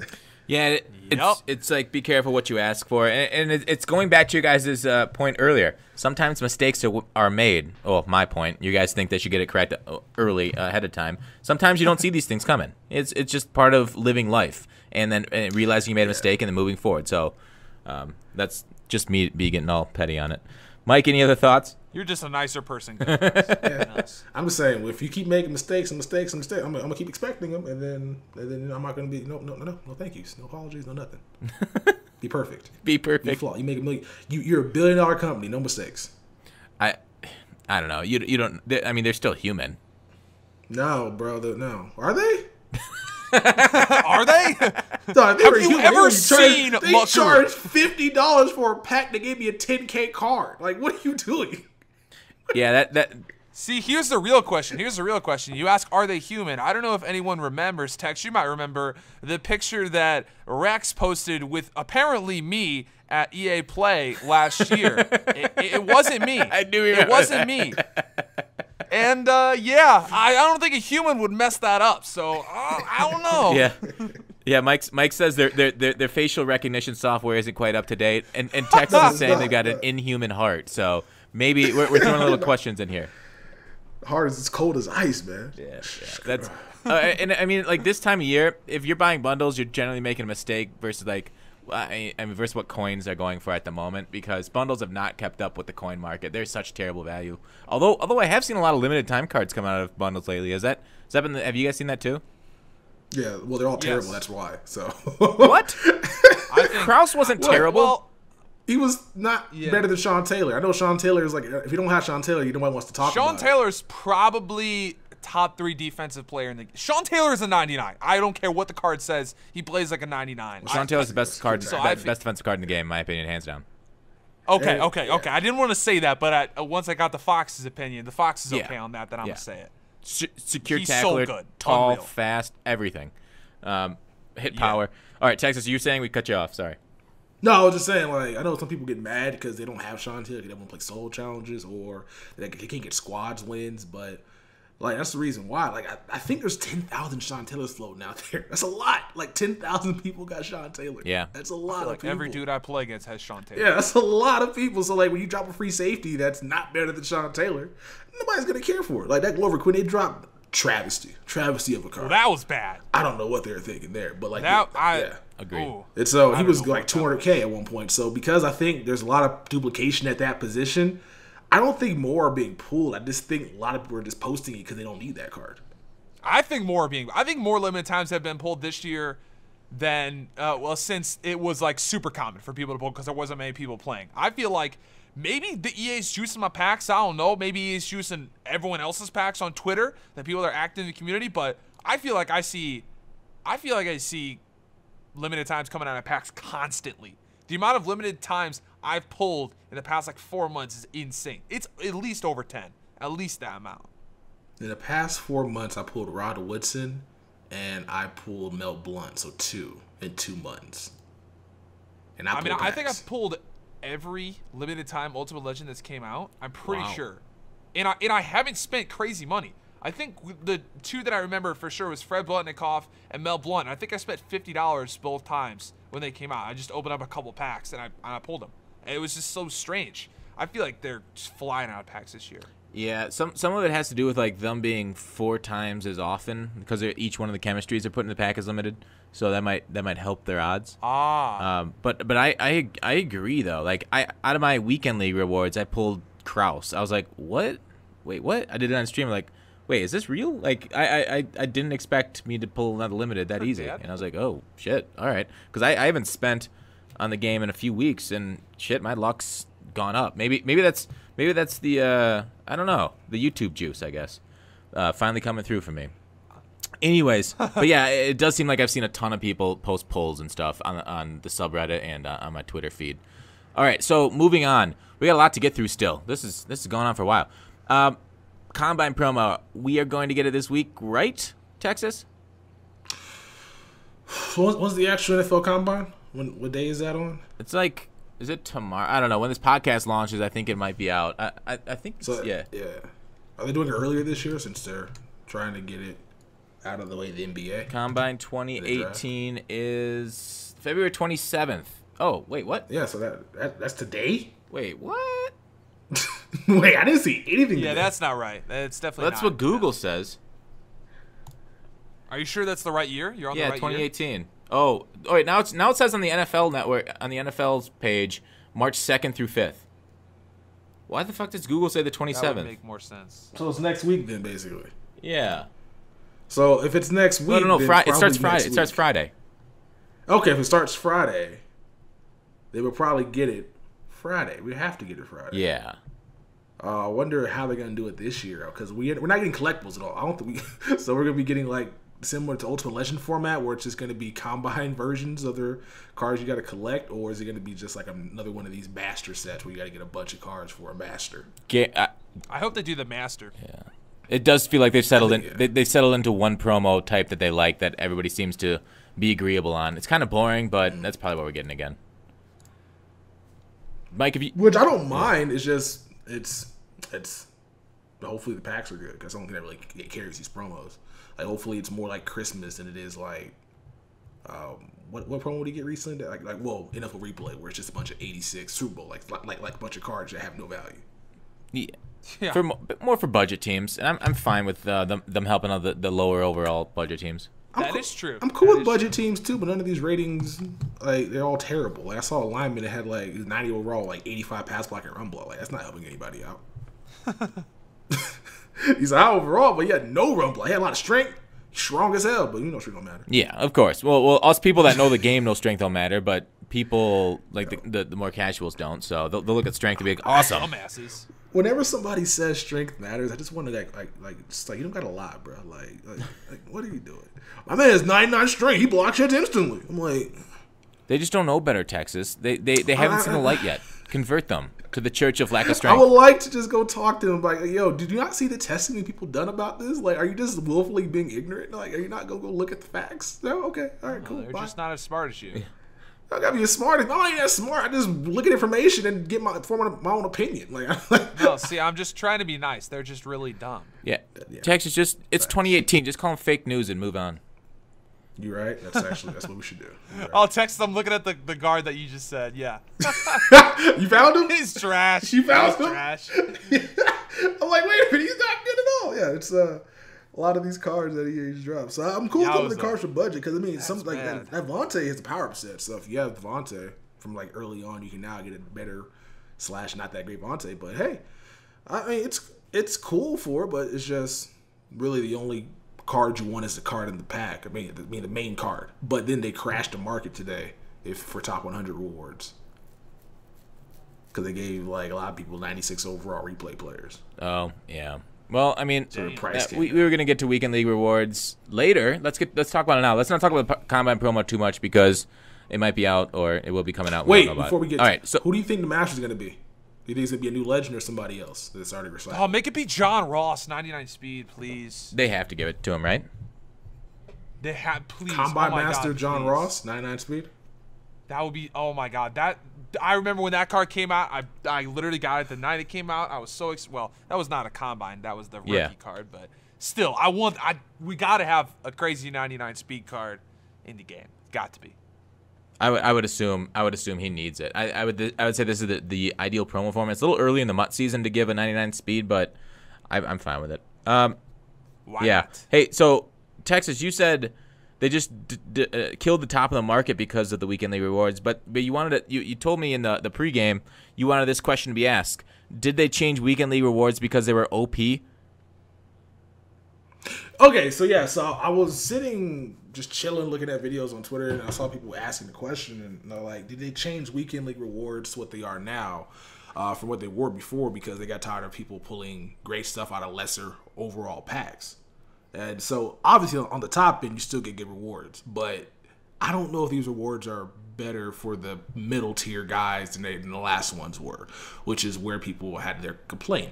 Obviously, the guys who play all their games, get 21 wins, should get the greatest things in the world. But before they had these rewards, people who were winning 10 games were getting limited time pulls out of packs. Winning 7 games, limited time pulls out of bronze tier packs. So it seems like they changed the packs in order to combat that from happening and actually reward guys for playing the entire season. So I didn't know if you noticed that with the new packs that are out right now, because it seems like you're not going to get anything good out of these packs unless you at least get Elite Tier 2 or Elite Tier 1. Yeah, that kind of sucks. I didn't notice that at all because I have been getting great pulls. I've been getting a lot of full legend pulls on my 11 win and 15 win packs. Where I like this past weekend, I think I went 15-2, quit. Like and most other weekends I go like 11-1, 10-1, and just quit. So wait, no, was that 2 weeks ago? I went 15. Yeah, this last weekend I went like I think 9-1 and quit. So that sucks. I didn't even look at that. Shit. Yeah, it doesn't look like. I mean, I seen a lot of videos today, and the bottom like Hail Mary pack, or I don't know. I'm gonna go to Kralo's Twitter real quick to see exactly what the packs are. Because let me see, because I saw the Hail Mary pack was just like I pulled mine. I got one elite out of mine. It obviously comes down to luck, but it seems like this is better going forward to reward actual grinders as opposed to people like you and I that just play a little bit and quit. Yeah. So yeah, the Hail Mary pack is 270, 65, 460 overall pluses, and midfield pack 275s, and then red zone packs where you get into the elite and the touchdown pack. And to get the touchdown pack, you gotta get elite tier 2 for one touchdown pack for 85 and 287s. Shit. Yeah. Yeah. They fucked us. So it could still be similar to the last format because you get all these packs, but it seems like it's not as gonna be as glitchy as the other packs were. Fuck EA. God damn. Wow, that really sucks. Yeah, I'm looking at it now. I wasn't even thinking about that, but yeah, they really, really help the guys that do high on the leaderboard, and they completely fucked us mid-tier guys that don't really feel like playing all the time during the weekend. Jesus. All right. Hey, Mike. You don't play Weekend League, do you? I think you said before the podcast you don't. No.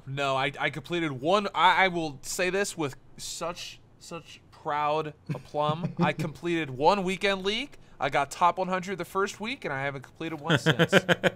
Yeah, you and me are pretty close. I've completed 2. I've completed the very first Weekend League, got 5th. Completed the second or the third Weekend League, got 25th or 27th, something like that. And haven't completed it since because, yeah, I do you think one of the reasons why you're still so positive about Madden 18 is because you haven't played Weekend League that much? He's got to be 100%. 100%. It's got to be. I don't take this game nearly as seriously as I feel like a lot of people do, because I mean it is a video game. It is just for fun, but I'm also positive because I don't know. Maybe I'm in the minority. I think this is a good game. Like it's fun for me. I don't like it when I have to play against like pitch and dive and like the type of people that make you want to, I don't know, kill yourself, frankly.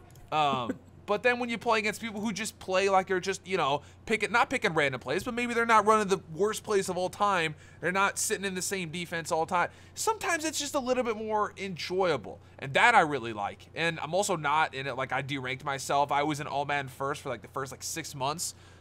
Maybe it was like 4 months or something like that. It was up until around December. And I was playing All Madden first string games for YouTube, and that was like, I mean, just imagine that's the worst of all time because every single person I went against was pitch dive, maybe a little bit of wham in my ass. So I couldn't stand it. So I had to drink myself. So I think the reason why I'm positive is because I like the game. I genuinely like the game. I genuinely really do like the game. I think they do a 7 out of 10 job this year at listening to what we're trying to say. 10 out of 10, by the way, is what is supposed to happen. It's not the best. It's what's supposed to happen. So I would say 7 out of 10. I don't know why I'm positive. Probably just because, like I said in my tweet, if I'm negative, it just makes me feel bad. So I don't want to be negative. Yeah, I agree. Negativity it's a tough way to live because it just makes you hate everything in life. Hey, so I kind of want to move on to off of Weekend League and my thoughts about that. And Texas, you have a little bone to pick with me on power-ups. And a video I did this week on power-ups. I want to hear your feedback on that video. All right, so I'm not really angry at you saying don't do power-ups because in the grand scheme of things, power-ups are the stupidest thing in this game because there's only really a few cards that are worth powering up, and they all happen to be motivators, like because of the boost that they give to your and you know they didn't want to give us power-ups on motivators to begin with. They did it because they were like, limited time, because we want to sell these $1,000 packs, and they got the money, and then they actually made a set for it, which pissed people off, which is hilarious. But, so yeah, I understand why they didn't want to do that, because they did not want those cards being the bee's knees. Like that Des Bryant power-up, Michael Thomas, Von Miller, like those cards are just great, because you can power up the entire year and get the boost still, which makes them worth more than other cards in the game. So I like that. My issue is, you were like, these power-ups are taking time from them working in other content, which is why I gotta fight you right now. All right. Because how do you know that, man? Who's your source? Huh? I mean, who's your source? Who's out here telling you that the reason why they're doing power-ups and it's because they can't actually work on other content? Like they can't make chapter stars because of power-ups. Like, who told you that? I want your source. I want his name. Now. So here's my source. My source is the fact that these cards come out on Tuesday and it takes them to Friday in order to put them in the game. How come it takes you 3 days to make power-up cards, and there's 2 fucking other cards coming out between them? There's the 2 limited time cards on Thursday. That's my source, Texas. It's bullshit, and that's the time it takes them to put these and test these cards, make sure there's no issues. So that's why it's taking away time from other things. I mean, they ain't doing no testing. They're doing testing. No way Aaron Donald has 94 speed. They ain't doing no testing. I'm saying that's why they got to do testing. That's why it takes them time to do it, because they keep fucking up. I mean, that's their problem. Like, all this is +1. It's like, how y'all keep fucking this up? There's only +1. I don't know anything about computers. 8-hour work days. I don't know about computers. Go on, Mike. Sorry. You edit videos. You know about computers. I don't know. I don't think they do much. I mean, if they do testing, it's 8-hour work days. Like, let's just say they start on Monday. You're telling me it's going to take 4 8-hour work days? Let's just say half of those days are spent on power-ups. Like, for you to make sure that they don't have +2 speed. If that's the case, then you need to fire everyone and get new employees. No, they just need more employees in general. We know we've had Kralo on, and we've had a lot of these guys on. And they're working 12-hour days. So it's not just 8-hour work days, Mike. It's 12-hour work days. It's the thing is like the pieces of shit in the executive. What are they? The doing? pieces of shit in the executive office of EA counting their stacks of cash for their new boats, new planes, and whatever the stockholders get. It's not them hiring. It's their inability. They have a small MUT team. They need to just hire more people to do this shit. Well, honestly, the reason why they have it on Fridays is just so they can spread out content. That's the only reason. I almost guarantee you. See, this is what I think they do. I think they spend one day to start out the week to do all the content. And then the rest of the days, they're doing Madden 19. They're developing stuff for Madden 19. They don't even give a shit about the game. No. There's 2 different teams there. So there's a lot of different teams inside Madden. The people working on Madden 19 are like the coders and the gameplay. The live MUT team is the team that I'm talking about. So they're doing the live MUT content. They're working year round on Madden 18, and then they're planning out 19, obviously. But like the MUT content people, there's like, I don't know, Jake's one of them. Who else is in the MUT world that we know that are public? Like, who else? Texas, do you know any other MUT people besides for Jake? No, because we knew them. We cussed them all the damn time. That's very true. It's Jake and Billy. Billy Schatz. Yep. And then Pixel Pusher is the art guy. So Pixel Pusher does every single art, right? I think does he even have somebody else with him, or does he do all the art? I think he does all the art. And I know they made a big deal saying they got to get the artwork right, which why power-ups take till Friday, or take until they feel like putting them out. I'm looking at a card right now, and I can tell you that this would take me maybe 5 minutes to make it Photoshop. No, that would honestly be all it is. They already have the backdrops. They just need to get the still image and just drop it on the card. So I think the reason why. Yeah, I'm looking at. They're not even doing anything with the cards. They're not doing anything at all. It's literally just a cutout and then a backdrop. It's the simplest thing in the world. No disrespect to Pixel, but like this, that's just how it is. But like, I've seen him make cards that are incredible. These ones are not them. Yeah, these are just copy paste with a different background. But like, I don't think that if they didn't have power-ups in this game, Fox, that they had other stuff. I think they got rid of your Schefter stars because they hated you and your coin-making methods. I think that's a spite. Basically, hold them for 2 weeks and then sell them. Yeah, I think they got tired of people doing that. People buying 50 of those cards for $5K, selling them later on down the line for $10K because the card's prices always went up. That's why you're seeing them a lot like this year. Like they'll put cards out and then tank the price immediately. They're doing a lot more of that this year. Where you're like, oh, I'm gonna buy that card, and then oh no, okay, well there's another card that came out that's gonna tank that guy's price. That happened with Culpepper. You got Culpepper. Then was it Vic a week later? Yeah. Like, yeah. So if you pay $800K for Culpepper, he was down to $400K within like a week because of Vic. Maybe less than that. So they're doing a lot of this shit where they're going to tank your card price. You're seeing a lot of the solo grinding stuff also tank prices as well. Level 50 wrecked Jerome Bettis' price. Wrecked it. Oh, yeah. All the Ultimate Legends got wrecked because of 50. But that's just been MUT over the years. Yeah. They always bring down the prices of cards. Yeah, but it's been a lot more this year. It's like you really can't invest. So I think that's the reason why I don't think power-ups are a way for them to be able to put stuff out that takes coins out of the market, whereas what you're suggesting that they do with the time they have allotted, if they're not doing power-ups, is something that they don't want to do because it costs them money in the long run. Yeah, I don't know. I still think any time not invested in power-ups is a good time. I mean, I have fun powering cards. You step on Mullerberg, got 599 stats. Yeah. 99 block shed, finesse move, hit power. Yeah, but for some of us, it's a little harder to replace coins a lot of times for like casual people, not necessarily you. Bro? Use code Mike at checkout for that's all you gotta do. For like people that think about that. That's true. Go ahead and I guess you can obviously buy coins and buy bundles, but I'm just saying for people that it's not only for their wallets, but it's also for our sanity going to 18. But I see what you're saying. They shouldn't take a lot of time, but I'm telling you, they take time. Yeah, that's just a sign of bad development. Really, because like someone could just tell me how. If someone could just tell me how they take time, I would just love to know. Yeah, I feel like if you know what's coming out, you can get all the cards ready for that week, and then just work on other things. Like if you know, I just don't understand. I mean, it's not. I mean, we get what, like 4 things of content a week in a 7-day, or is it 5 things? I don't even know. If you count solos and stuff, I think we get almost every day. Yes, it's every day. Monday is the boss battle solos. Tuesday is replay. Wednesday is that weird like quick snap solo. Some weird one game solo. Thursday and Friday is a limited time, and then Saturday is Ultimate Legend. Saturday and Sunday is Ultimate Legend. So it's in boss battles on Friday as well. So it's pretty much every day except for Wednesday. I would say. Sunday you said is Ultimate Legends, but they do Ultimate Legends on Saturday. So really Sunday's got nothing. I know, but it goes into Sunday as well because of the limited times in patch for 2 days. I guess. And then also maybe you get those quick snap solos or whatever the hell they're called. The ones you play on Sunday for like quick sales. Like it's nothing too crazy. So we pretty much get stuff every single day. And so if you know stuff's coming down the line, it shouldn't take you time. Like if you know Von Miller's coming out, his power up is going to be next in line to come out. So how about put them out that day? But they just like having certain things come out on certain days. Like last year, they were better organized last year because the milestones were every Sunday. Now power ups every Friday, but it wasn't the case. They just did it when they feel like doing it. Yeah, let's not call them organized last year. Do you have any error? They made a lot more errors last year than this year. Oh, there was a lot more errors, but like there was more structure, I guess, because like at least for what I liked, like I knew my new card would come out on Sunday that I can power up and sell for a lot of coins. Okay. That was my investment last year. They got rid of it, and we haven't got it back at all. They said we might get it back. We ain't getting that back. They done. They I don't know why they ain't bringing it back, but they're not bringing power ups back. Maybe milestones back. No. Power-ups are basically Milestones version 2.0.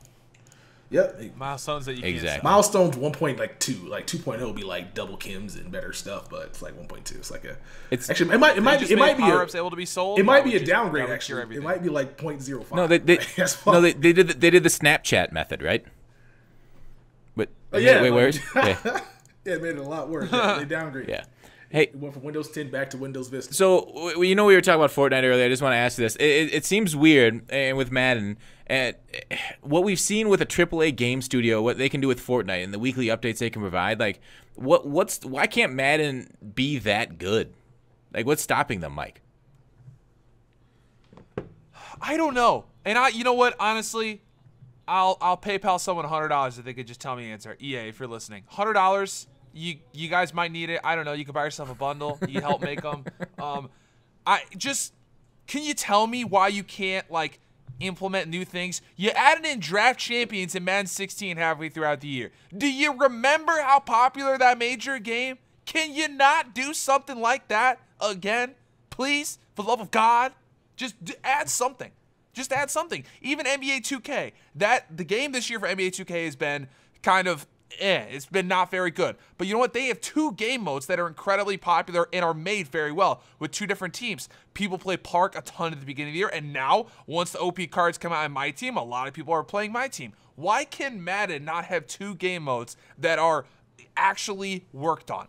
Please, for the love of God, I will help you out with it. Don't have to receive any credit. I will help you out, just for my sanity. I would just love it. Well said, Mike. Texas, what are your thoughts and reactions to that? Well, Fortnite has competition, and so that's the reason why you're seeing them innovate. And plus, on top of that, you have to work harder because the game, they don't make money off of the game. They make money off, well, they don't have like pay to win type formula stuff, so they have to entice you to buy cool shit. So that's why you're seeing a lot of innovation. My biggest thing is, I don't like, how does Fortnite do weekly updates and EA has to go through like PlayStation and Sony to put out a title update to fix a trade block, or fix a trade meter? Well, I think Fortnite has to do that too. They just do it without telling everybody. They do it weekly though. Yeah. It took us 5 weeks to fix the trade meter, bruh. Weekly Fortnite updates. Well, the trade meter did get fixed. Yeah, 5 weeks later. It's been 5 weeks. I'm probably like 3, but it's felt like it's been forever. Like Fortnite. I got on Fortnite the other night after the huge update, the season 3 update or season 2 update. The game's beautiful, bruh. Like they completely, like, Vic made a tweet saying that Fortnite did more in one season than EA did with a new engine. Like Fortnite got like crazy good graphics now. It looks great.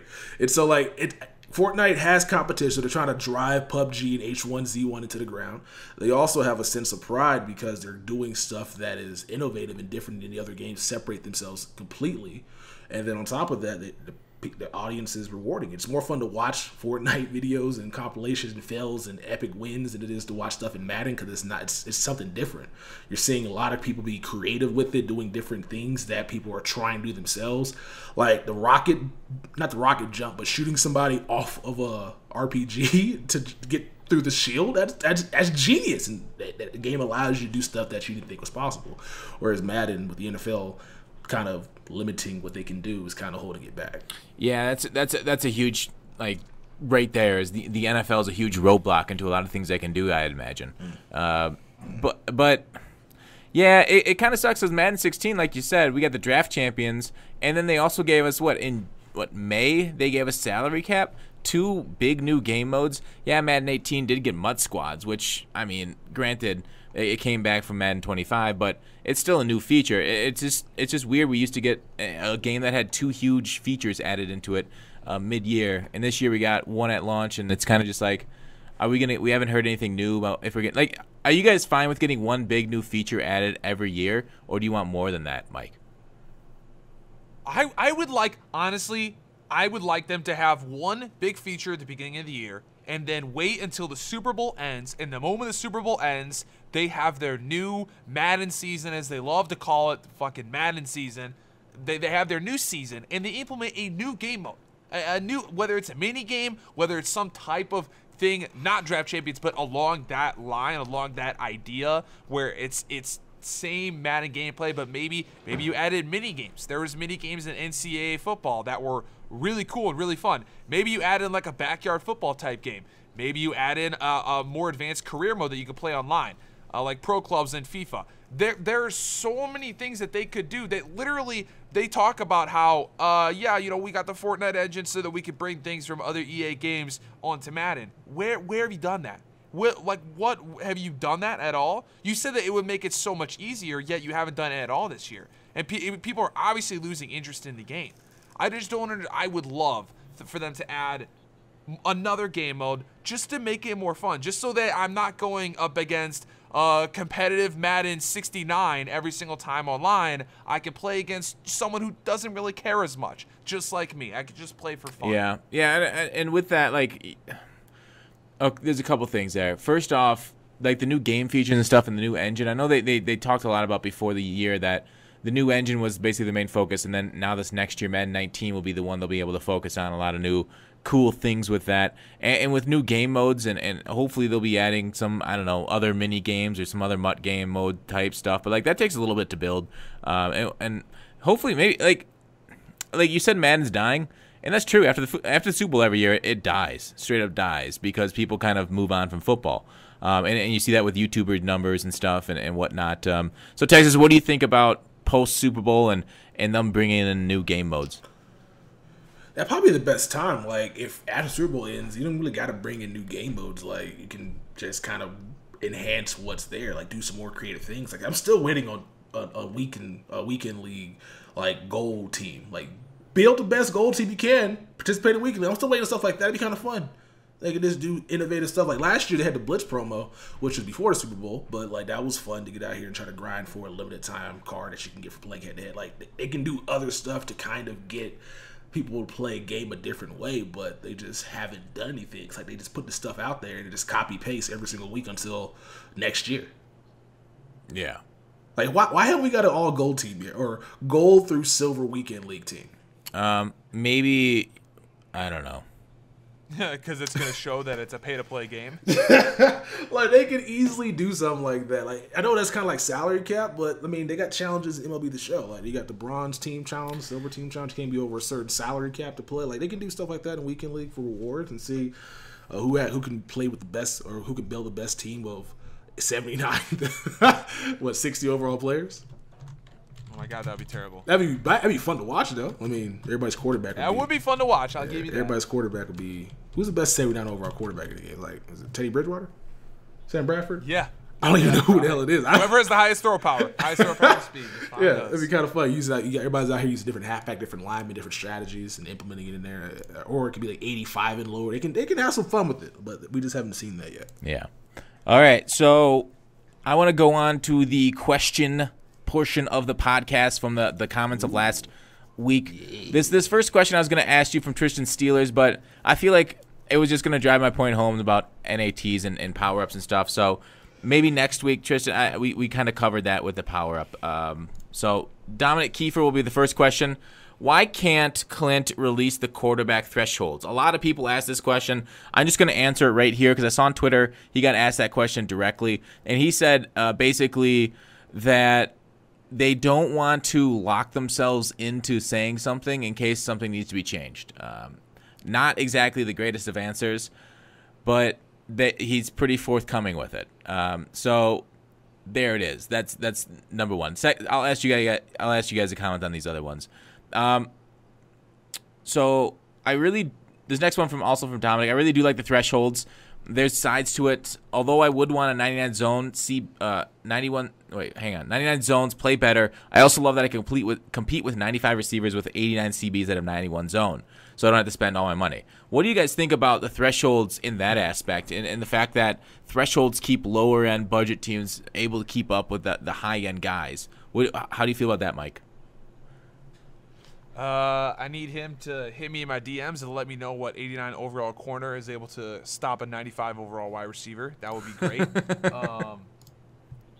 I mean, it's good if you're literally just talking about 91 zone, but there is no speed threshold that I know of. There's a lot of other stats where I don't think there's very much of a known threshold.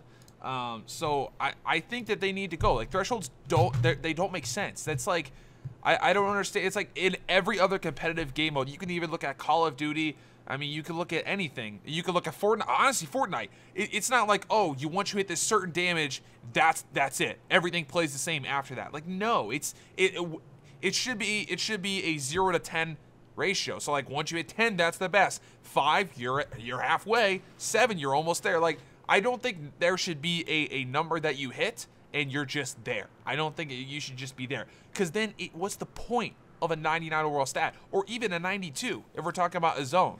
Like, I just don't get that. I don't like the thresholds. I think that they need to go. I think it's cool that they help budget teams in some aspects, but I think you're naive if you think that thresholds are really helping you out in just zone, because I don't know. I don't see it. Like, an 89 overall quarterback is not going to be able to cover Paul Warfield. That's just no. It's a fair point. I mean, the only 89s or 90s that I see that have a chance to kind of cover that are the new Tramon Williams replay and Paul Krause's out of position cornerback. Everything else on this, I mean, I guess, well, no, that's 90 zone. And even then, Paul Krause has 89 speed. 89.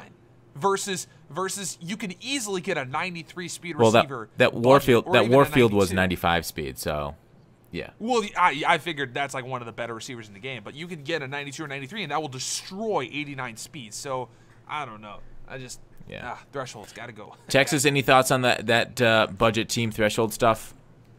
I like that, but that's pretty much the only budget it is going to be cornerbacks. You're not going to be able to do that with defensive linemen, middle linebackers, because the block shed's not going to be there. Like an 8 over middle linebackers is either going to be slow and have high block shed or be fast and have no block shed.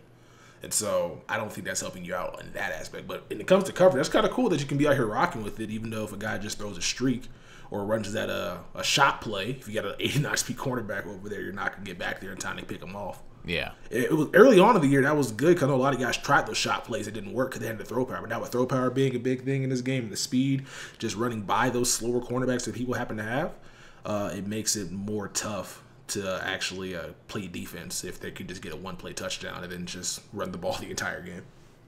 Yeah, fair enough. Yeah, I generally agree with you guys on this point too. So I'll just move on. This next, there weren't many other questions, more comments on the podcast too. Photo Hound said this was an excellent episode. The discussion was fantastic. I just wanted to pat us on the back, Texas. Nice job last week. Hey, look at that. I appreciate that compliment. Yeah. Thank you. More of those. Yeah. And then Nathan Arp also said, I mean, there was a few people, but I just picked out Nathan's and photos. So happy the series made it to 100 episodes. Love looking forward to this every week. So Texas, 100 episodes. Great job, bud. I want to pat you in the back. Thanks for crossing the threshold with me. I got to give you a big hug when I see you. Well, I won't be able to see you because you're hiding. So when I see a fox outside in my neighborhood, I'm going to go pick it up and take a picture for the Snapchat for the one time. Appreciate it. It's been crazy, man. Like I wanted to do a podcast for a while. I'm glad you let me be your co-host. And here's to 100 more. Yeah, I agree, Texas. One final question to wrap it up, and then I'll so Sean Schiller says, "Hey Fox, can you give us a heads up who's going to be on the next show and topics you're going to talk about, and maybe we could ask some questions, give you an idea what to talk about."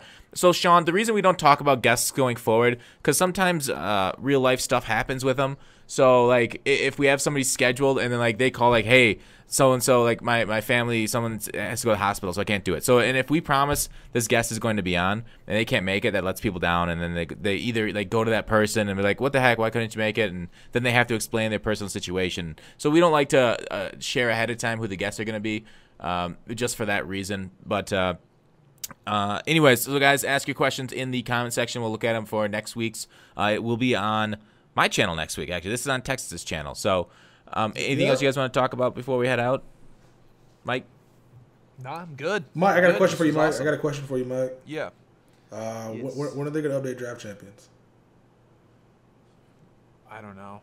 I'm going to ask that question. I think you're updating it already, but I think I'm already roped in where every time we end with a guest, I'm going to ask when they update Draft Champions, even though it might have already been updated. You just like the kudos from the update Draft Champions. I love it. He's just like, oh, he's with the support. He listens. I got to actually keep asking that question. But yeah. Mike, what? Yeah, that's what we're going to do every week. Yeah, Mike, why don't you care that Draft Champions? Why'd you say that? Because it's ranked, and I have to pay to pay to play it, which is the most retarded thing of all time. It is paid. And it ain't great. The whole way Draft Champions is made now, again, caters to competitive players. It defeats the whole purpose of Draft Champions. Some people like this. I don't. I hate that there's a guaranteed quarterback round. The whole point of Draft Champions was, hey, do I get the quarterback here? Do I not? Do I take the risk? That was like a fun part of it for me. Now it's, I'm guaranteed a quarterback. I'm guaranteed a running back. I'm guaranteed a receiver. That's not what Draft Champions is, and that's probably why they changed it from Draft Champions to Mud Draft. But in reality, they probably changed it because the competitive players wanted to be able to actually not look like complete ass garbage on live TV and on Twitch. So they made them be able to have quarterbacks and running backs and receivers almost guaranteed, well, literally guaranteed. So I hate that aspect of Draft Champions now. I think it ruins the fun of it.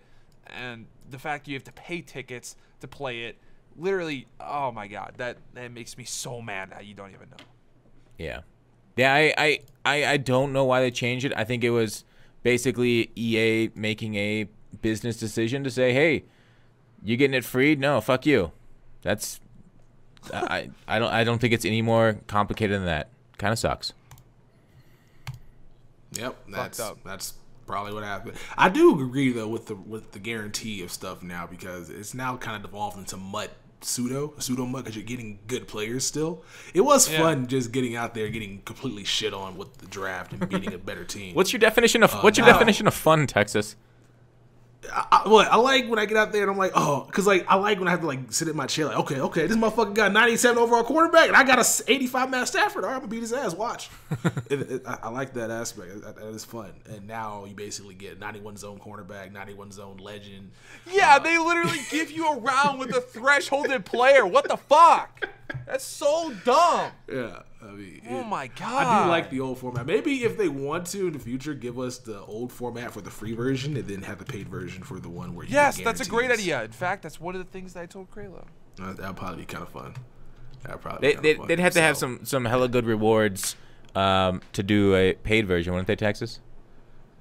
I mean, it'd have to be insane because it literally costs like 15,000 coins to play it, and you have to win out, and then I think you pretty much break essentially, even. Yeah. You get like maybe 10,000 more coins than you put in if you sell the card. But is that worth the time though? Like, is it worth your time playing 4 games? No, of course not. 4 games for Alex 10K. Smith. Good God. Nah. For an 80 overall Alex Smith and 5K. Thank you, EA. That's great rewards. And on that note, that is going to be the episode 101. Appreciate you guys listening. Thank you, Mike, for being on. Go ahead and plug yourself. Let people know where they can catch you at. Check me out on Twitter, YouTube, MikeMaac, 2 A's, 2 C's. Yeah. Nice description. Right. Yeah, links will be all down in the description. Same thing with my co-host, Gutfoxx. Episode 102 is going to be on his channel next week, and I don't want to say anything that may not come to fruition. I know Fox talking about why we don't hint at the next upcoming guest. The next episode might be golden. Just saying. So I wouldn't go that far. We don't. It might be. I said might. I didn't say it was. I said it might be. See, I had the caveat there. I said it might be. I didn't say it was gonna be gold. I didn't even say who it was gonna be. I didn't say it's gonna be like there's another guy in the community that goes by gold. We'll find somebody. No, might be just some random Joe Schmo that we just have follows both of us. We're not getting followed. Anyways, I literally just went through a whole thing saying why we don't tease because we haven't even made contact yet. No, we haven't made contact, but y'all can. That's true. The people demand it. That is true. Wait, if y'all want somebody on the show, just go ahead and spam them DMs, spam their messages. Like, just hey, get on the show. Yeah, tag them and us. Definitely. Yeah, tell them to contact us. They want to be on the show, so that way we can have y'all do our work for us. That's hot. I like that. You get paid in a. Yeah, I also want to thank you guys so much for paying me the $100 to actually come on the show. I appreciate hush that. money. So to everyone else that comes on the show later, just know they charge $100. They might not give you that full amount, but I appreciate it. Well, you just kind of screwed us over there, Mike. Thanks, bud. That's our hush money for not telling all of our secrets that we tell you in the pre-production meeting. Right? We should tell how much we paid Clint. Like, that's what we should do next. Tell how much Clint got for being on the show. Yeah, that'd be great. How much should we give Clint? Dex? I don't think we can discuss that, man. I mean, if the Wired fans listening right now, I don't think it's good to discuss that. That's true. I heard it was like 12,000 Madden points. $100. That's right on target. 120 with the extra 200. Ooh, 2,000, whatever. Anywho, we're out of here. Catch you guys in the next one.